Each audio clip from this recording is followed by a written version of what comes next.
I did go to Zambia, though. Fantastic place, Zambia. Went there, visited the place, had a good time. While I was there, I had a chaperone who really made my trip. His name was Ali Nani, a sweet guy. And his job was to get me accustomed to the Zambian culture, you know. And every day he would give me a new piece of information, some more interesting than others.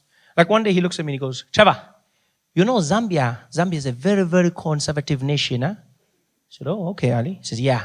So please, stay away from profanity. I said, oh, okay, I can do that, you know. And I assumed he meant swearing, right? But I didn't say anything because I wasn't sure if he meant a person or swearing. I wasn't like, no, because in Zambia, people have names like profanity. So that's how I laughed when I met Screwdriver, eh? That's the same way I laughed. Yeah, because you see, in South Africa, we have African names you can translate, like happiness, blessing, hope, those kinds of names, right? But then in Zambia, people give their names, like their children, they give their children names of everyday English words, anything. So like table, chair, car, house. Yeah, you see like this, you just have to get used to it. It's very hard, but you have to keep a straight face. Which was difficult because I met a mechanic who had sons named Brake and Clutch. And that was not, especially when Brake was running around causing chaos. And his dad was there like, stop it, Brake, stop it, Brake, stop it, stop it, Brake. And I was like, hey, stop it, Brake. But you have to get used to it. It's a cultural thing, and so you have to respect it. And the second warning Ali gave me was even stranger. We're driving through Lusaka, the capital. And Ali looks over at me in the car and he goes, Trevor, you know here in Zambia, we are a very God-loving nation, eh? I said, oh, okay, Ali, that's a good thing to know. He says, yes. So while you are here, don't be gay. So what? He says, I know it can be tempting sometimes, but don't do it, huh? Don't be gay. Don't be gay? I've never been warned of this in my life. Don't be gay. Hey, bro, don't be gay. Don't be gay. Don't be gay. Crazy warning to get. But then I found out why Ali was warning me. Turns out in Zambia, being gay is illegal. If you are found to be gay, you will be arrested and sent to prison for more than 30 years. Yeah. Which is a bit of a weird punishment.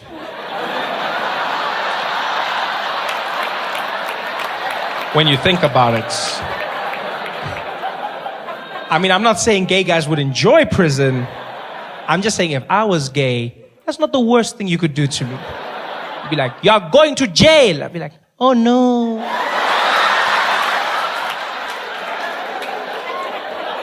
Don't be gay. I couldn't believe this. Gay is a crime in Zambia. Which got me thinking, if gay is a crime, that means the police have to monitor it. They actually have to police gay. Yeah.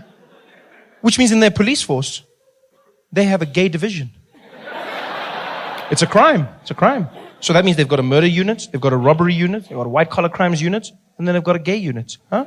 Yeah, they've got a little G unit in their police force that's responsible for all things gay. That must be the most fun police force to be in the world. You get to go undercover, dress up really nice, get in touch with your flamboyant side, just have a good time. I bet the sergeant's there every morning briefing his detectives. Good morning, detectives. Welcome, everybody. Today we will be launching a sting operation. We have just been informed of a fashion show that will be taking place. And as you know, the gays cannot resist the latest trends. Therefore, we will be in full attendance to apprehend each and every one of them. Let us make sure we are here. Detective Chipua, present. Detective Table, present. Detective Mungai, present. I think he's in too deep.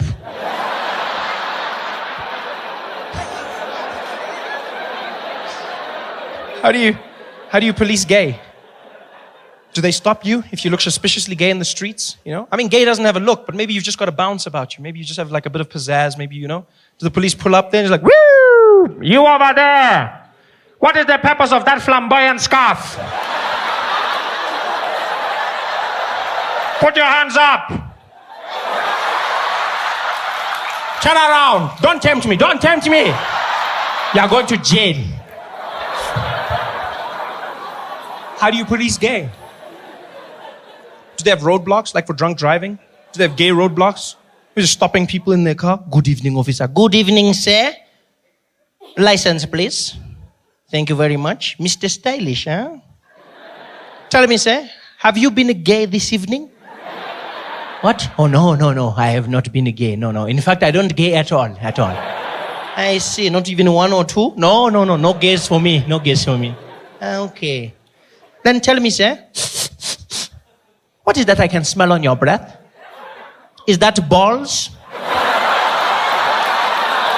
No, I don't even eat chutney. No. So you are not gay? No, not gay at all. Then, sir, can you please blow into this?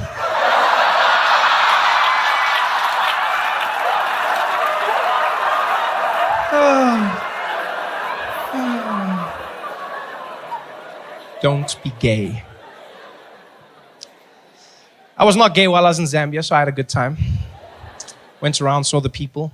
The highlights of my trip came when on my day off, I asked Ali for suggestions. Ali said to me, maybe you should drive around Lusaka, meet some of the people, just have a good time. I said, Ali, I want to do something special. He said, okay, well, in that case, maybe you can go to the mall. And if you are lucky, maybe you can ride the escalators, huh? So what? Yeah, I'm not promising anything. But if you are early, maybe you can go once or twice. So escalators, I know, mind-blowing, huh? I thought he was messing with me. Until I found out people in Zambia go to the mall just to ride the escalators. Seems ridiculous till you understand the backstory. When we were in Zambia, there were only 5 public escalators. 5 in the whole country. The first escalator was built in August. Yeah. Not August 19. No. You guys remember August? August? You guys remember that? They built their first escalators ever. Yeah. And so now it's all the rage. People go to the mall just to ride escalators. Yeah. But now, I don't want you to picture like some dusty village. That's not what Zambia is. It's a beautiful place. They're developing just as we are. They've got roads, they've got airports, they've got beautiful hotels, stunning shopping malls. They've got everything we've got, even faster internet. They just never had escalators. And now they started building them. And because of that, people go there and they just spend a day riding escalators. Dads will go home and fetch their kids. Children, we are going to the mall. To do what, Daddy? To do shopping. And to ride the escalators. Yay! We couldn't believe this, so we went to the mall, right? We get to the mall is empty. Escalators are packed. People are standing in lines, going around, doubling back on themselves. There's old people, young people, even couples. There were couples. Guys that actually picked up women by saying, I'm going to take you to the escalator, girl. Ooh, you're so fancy, eh?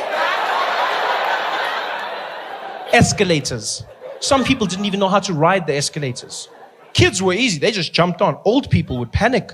There was one guy who got on the escalator and it was going up. And I guess to compensate for something in his mind, as it went up, he started leaning. He fell down. He was hurt so badly. Oh, it was fantastic to watch. We spent like 3 hours doing this, just watching people riding escalators. And you know what? Our patience paid off. Because in hour 3, the most fantastic thing happened. A school brought a class of children to the mall. And their excursion was just to ride the escalators. It was magic. 30 kids, about 5 years old, cutest things, wearing their little black and white uniforms. And they're standing there together holding hands. And they were so excited, so they're shining, not from excitement, that Vaseline.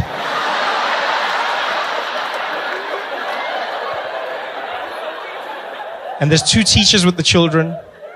And they grab their hands on either end. And in a long train, they start to march through the mall. And as they do, they start singing at the top of their lungs like little angels. Escalator, escalator, escalator.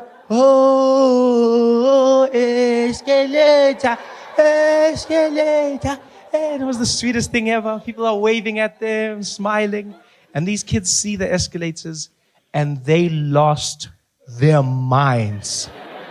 These kids went crazy. They not holding hands. They start screaming and running around. It looked like a zombie movie or something. This is like they're jumping, but then you see the smiles on their faces. It looks like the end of Sarafina. You're like, what the hell's going on here? These kids are screaming and having the time. They're jumping around, doing cartwheels. The teacher can't control them. She's panicking like, hey, get back. 2 by 2, 2 by 2. 2 by 2 was one of the kids. I didn't know. She was like, 2 by 2, next to me, single file. Other kids are still jumping. She can't control them. There was one fat kid. He couldn't jump, so he just shook himself. Escalator.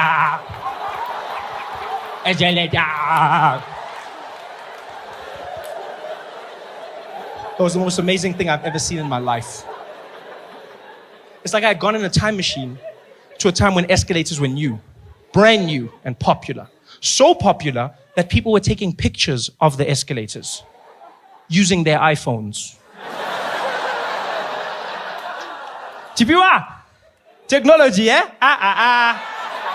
Who even thinks of these things, eh? Can you imagine? Hey, we are in the future now, man. Mechanical moving stairs, huh?